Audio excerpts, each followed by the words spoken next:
Good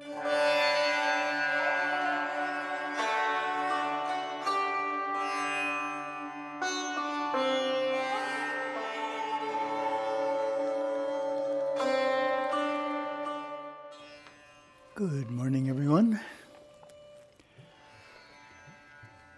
Today we're starting a new chapter in Merging with Śiva, chapter 13, entitled 5 Steps to Enlightenment. It is still drawn from the 1970 Master Course. And when we start a new chapter, we get some information from Guru Chronicles about that period of time. In Paris, Gurudeva met Swami Bua, a humor-loving yogi who would later visit Gurudeva's monastery often and lived to be 120 years old by one calculation. There were remarkable encounters with Anandamayi Ma, the senior Shankaracharya from Kanchipuram Mata, Maharishi Mahesh Yogi, Indira Gandhi, a saint named Pundi Swami, since he lived in the village of Pundi, who never moved or stood and whose legs had completely atrophied, and others. All across Tamil Nadu, Gurudeva visited the ancient Saiva Adinams, eager to observe and absorb how these temple monastery complexes operate, how they are organized, funded, and administrated. The subtleties of how the gurus dress, talk, worship, live, their protocols for interacting with guests and junior swamis, their relationship with the surrounding community, the traditional ways in which devotees serve, to take it all back home to Kauai, to continue building an authentic Saiva Adinam of his own in the West. One sentence. That's a very long sentence. These experiences would fructify over the ensuing 2 decades as he brought the sacred symbols of the spiritual office with him, the Shiro Bhashanam, crown of Rudraksha beads, the silver danda, staff, the Simhasanam, or lion seat, upon which the Adinakartar pontiff sits, the unique kundala, golden earrings, and the golden pendant he wears. He would bring all these Saiva insignia to Kauai, to the West.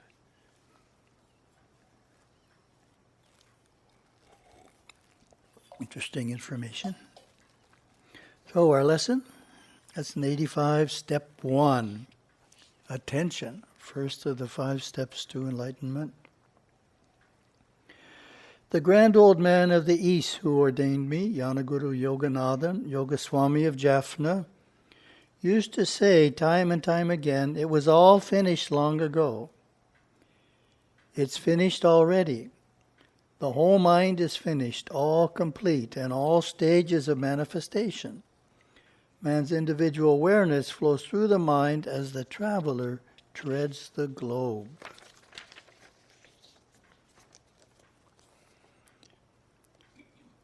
Now we come to the real study, and this applies right to you and to you personally. The 5 steps on the path of enlightenment, what are they? Attention, concentration, meditation, contemplation, and self-realization. Those are the 5 steps that awareness has to flow through, gaining strength each time on the path to enlightenment. When we first start, awareness is flowing through many areas of the mind. And if it is a mature awareness, we will say it's a great big ball of light flowing through the mind. And if it's not a mature awareness, it's like a little ping-pong ball bouncing around. The little ping-pong ball awareness is not going to walk the path of enlightenment, so to speak. It's going to bobble around in the instinctive mind, incarnation after incarnation, until it grows to a great big ball, like a great big beach ball. Then finally it will have enough experience flowing through the mind to turn in on itself. When this happens, certain faculties come into being. One of them is willpower. And we learn to hold attention. We learn to hold awareness at attention. Awareness, attention.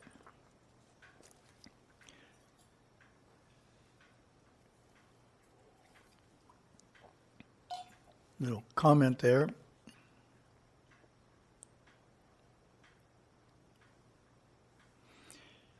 Gurudeva says, then finally it will have enough experiences flowing through the mind to turn in on itself.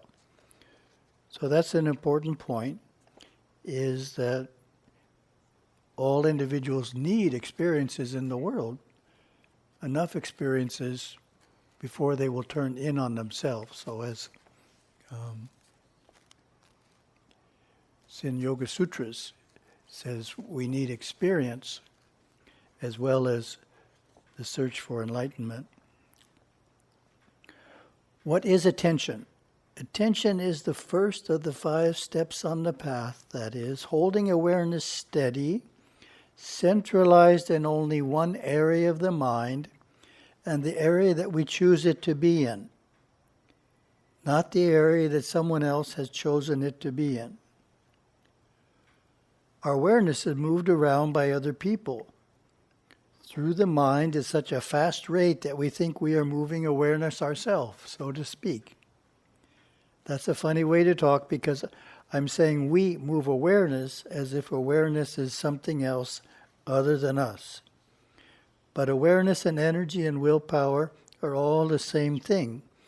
So we will just call it awareness from here on out.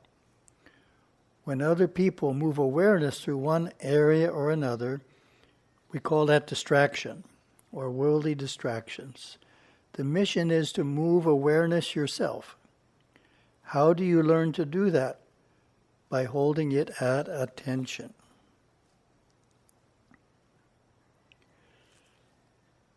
So that's an important point there. We want to avoid the idea that I move awareness or my awareness. The way I like to avoid that is I say, I as awareness. Then it's not something you possess and you are different from awareness. I as awareness. Do this, this, and this. How does attention work? Attention is awareness poised like a hummingbird over a flower. It doesn't move. The flower doesn't move, and awareness becomes aware of the flower, poised. The entire nerve system of the physical body and the functions of breath have to be at a certain rhythm in order for awareness to remain poised like a hummingbird over a flower. Now, since the physical body and our breath have never really been disciplined in any way, we have to begin by breathing rhythmically and diaphragmatically, so that we breathe out the same number of counts as we breathe in. After we do this over a long period of time, and you can start now, then the body becomes trained, responds, and awareness is held at attention.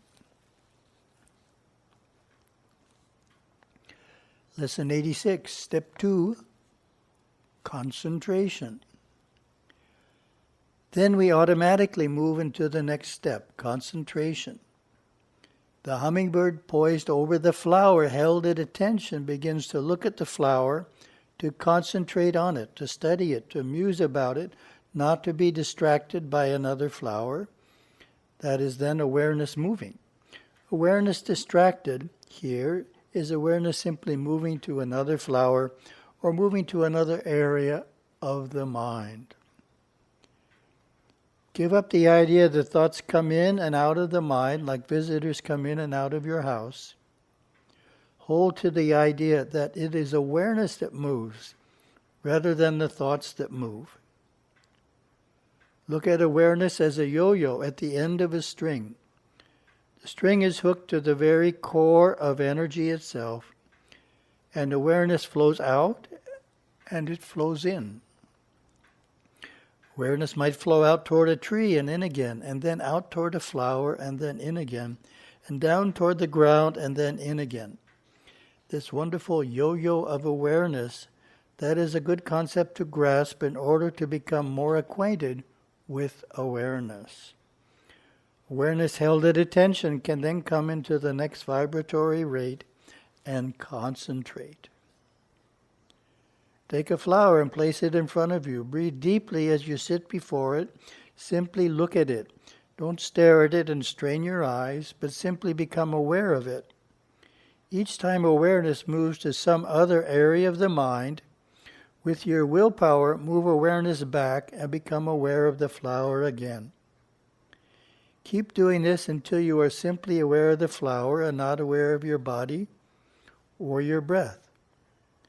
Then begin to concentrate on the flower. That is the second step.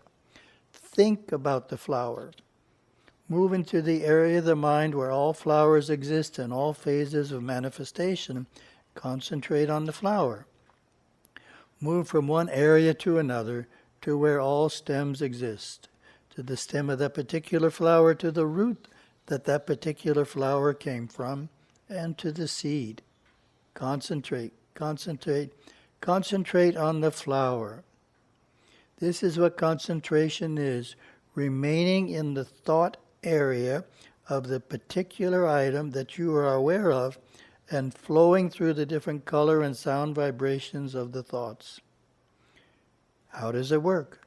The powers of concentration, it is only a name. Actually, what is happening is you are flowing awareness through the area of the mind which contains the elements which actually made that particular flower, and you are perceiving how all those elements came together.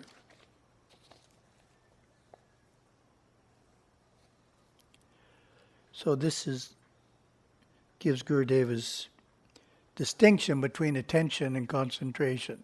So attention is simply holding awareness focused on an object. Could be an external object or an internal object. That's attention. Concentration is when we start to think about that object.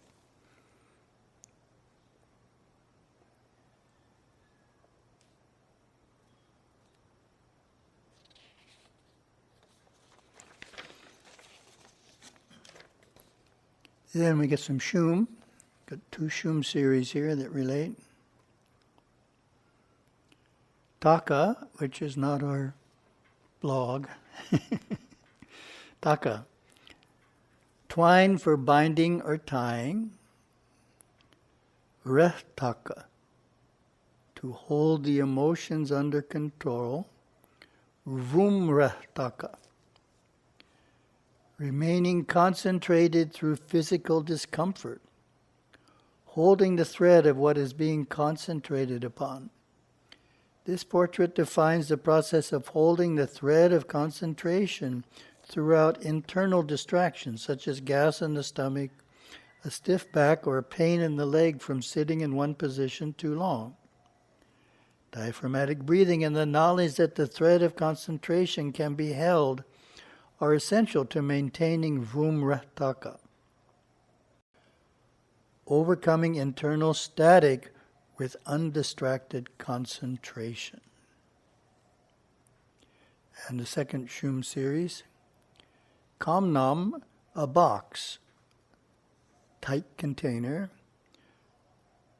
Na kamnam, concentration, keeping the mind on what one is doing. Kamna kamnam, gently pulling awareness back to the object of concentration. Concentration, focusing awareness, attention. This portrait names the process of handling the flow of thought which has wandered from the subject matter being concentrated upon. Perceiving the flowing areas of the fourth dimension of the mind which governs the third mind and causes it to flow. So if you're in a shum meditation and your mind wanders, you can say, Kamna, Kamnam.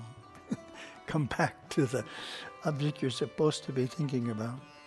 We use it in some of our meditations in the past, Kamna, Kamnam. Thank you very much. Have a wonderful day.